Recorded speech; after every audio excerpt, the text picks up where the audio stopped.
বাবা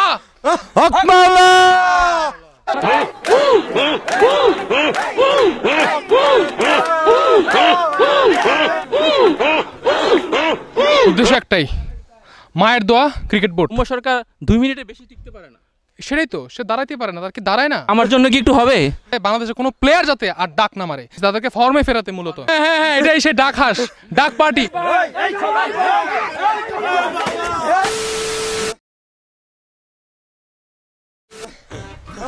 গাইস, আজকে আমি কোথায়? আজকে আমি এসেছি শানকি বাবার আস্তানায়। এখানে কি হচ্ছে? এখানে হচ্ছে লর্ড শান্ত, লিটন দাস এবং সুমাইয়া সরকারকে ফর্মে ফেরাতে বিশেষ দোয়া ও হাঁস জবাই করা হচ্ছে। গাইস, এই বিশেষ আয়োজন কি উদ্দেশ্যে এবং কি কারণে আমরা এই আয়োজকের সাথে কথা বলবো এবং জানবো। তো ভাই, আপনি কি এই বিশেষ আয়োজনের আয়োজক? জি ভাই।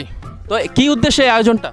উদ্দেশ্য একটাই, বাংলাদেশের কোনো প্লেয়ার যাতে আর ডাক না মারে। আপনি জানেন বাংলাদেশের যে 3 জন আমাদের খুবই ফেভারিট প্লেয়ার, তারা সবসময় ডাক মারে। তারা কি করে? সারাক্ষণ ডাক মারে। তাই তাদের উদ্দেশ্যে আজ আমরা এই একটি ডাকের মাধ্যমে, ডাক জবাই করে তাদের উদ্দেশ্যে দোয়া এবং মাহফিলের মাধ্যমে যাতে আমরা চাই তারা যাতে রান ঠিকমতো করতে পারে, তারা যাতে আর ডাক না মারে, তাদের জীবন থেকে যাতে ডাক মুছে যায়, ডাকের কুফা মুছে যায়। তাই সেই ডাক জবাইয়ের মাধ্যমে আজ আমাদের এই আয়োজন।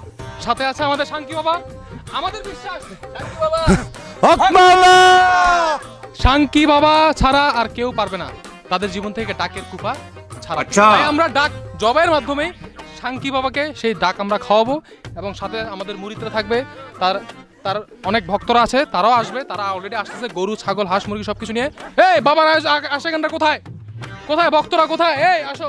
শুধু কিন্তু আমরা ডাকে নই, আমরা কাঁঠাল থেকে শুরু করে গরু, ছাগল, যে যেখান থেকে পারতেছে ভক্তরা তার বাবার জন্য সবকিছু নিয়ে আসতে উৎসর্গ করতেছে বলতে যাচ্ছেন। গাইস, আমরা দেখতে পাচ্ছি একটি গরু সহ এখানে বাবার দরবারে উৎসর্গ করতে নিয়ে আসছে। এটা আসলেই একটি গুরুত্বপূর্ণ এবং বড় ধরনের আসর। উদ্দেশ্য একটাই, মায়ের দোয়া ক্রিকেট বোর্ড, তাদের উদ্দেশ্যে আয়োজন। এটা কলঙ্ক হয়ে আসছে আমাদের জীবনে। তাই আমরা চাই বাংলাদেশের যে 3 লর্ড, তাদের জীবন থেকে যাতে এই রানের কুফা মুছে যায়, মূলত সেটাই আমাদের প্রধান এবং মেইন উদ্দেশ্য। তার মানে আপনি বলতে চাচ্ছেন যে ডাক জবাই দিয়ে তাদেরকে রানে ফেরাতে আপনারা এই বিশেষ আয়োজন করেছেন? জি, তাদেরকে ফর্মে ফেরাতে, মূলত তারা যাতে ফর্মে ফিরে, তারা যাতে আর ডাক না মারে। দর্শক, আমরা কিন্তু দেখছি ইদানিং বাংলাদেশ দলের এই 3 লর্ড কিন্তু রান পাচ্ছেন না। এই একটি বিশেষ আয়োজন আমরা আসলেই মনে করি কাজে লাগবে ভবিষ্যৎ। সেটা এই যে ডাক, আমার মনে হয় তাদের অনেক ডাক পছন্দ। তাই ডাকের কোরবানির মাধ্যমেই তাদের এই ডাকের কুফা আমি ছুটিয়ে দিতে চাই। হ্যাঁ, তাই দেখি সৌম্য সরকার 2 মিনিটে বেশি টিকতে পারে না। সেটাই তো, সে দাঁড়াইতে পারে না, তার কি দাঁড়ায় না? সে 2 মিনিট পরে সে আউট হয়ে যায়।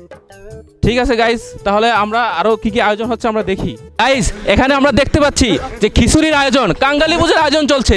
এগুলা বাবার দরবারে, শানকি বাবার দরবারে এক অদ্ভুত আয়োজন। এর চাঁদপুরের মানুষ বলে সম্ভব।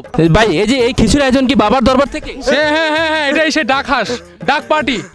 এই ডাকের মাধ্যমেই আমি চাই এই শব্দের ডাকের কুফা বাংলাদেশের টিম থেকে মুছে যাক।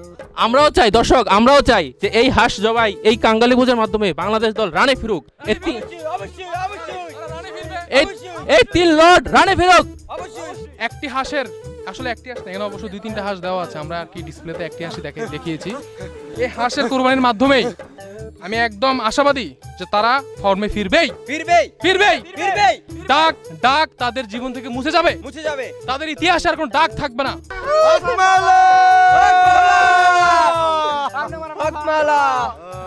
ঠান্ডা হয়ে যাবে। যাও। সো আমরা এভাবে আমাদের আয়োজনটা করতেছি, মূলত এটাই উদ্দেশ্য। বিশেষ করে আমার খুব পছন্দের, খুব ফেভারিট প্লেয়ার, এক হচ্ছে আমাদের শান্ত ভাই, আরেক হচ্ছে আমাদের লিটন ভাই, আরেক হচ্ছে আমাদের সুমাইয়া ভাই। এই 3 ফেভারিট প্লেয়ারদের উদ্দেশ্যে আমাদের আয়োজন। মূলত তাদের জীবন থেকে এই ডাক, তারা কেন এত ডাক পছন্দ করে, তারা কথায় কথায় ডাক মারে, তাই সেই ডাককে জবাই দেওয়ার মাধ্যমেই আমাদের এই আয়োজনটা আমরা সম্পন্ন করতে চাচ্ছি। গাইস, আপনারা দেখলেন তাদের এই বিশেষ আয়োজন। আমরাও দোয়া করি তারা রানে ফিরুক। এই বলে আজকের মতো আমি বিদায় নিচ্ছি। হ্যাঁ, আবার দেখা হবে। আমার এলাকায় কাঙ্গালি পূজা হইতেছে, আমি জানি না। এই সব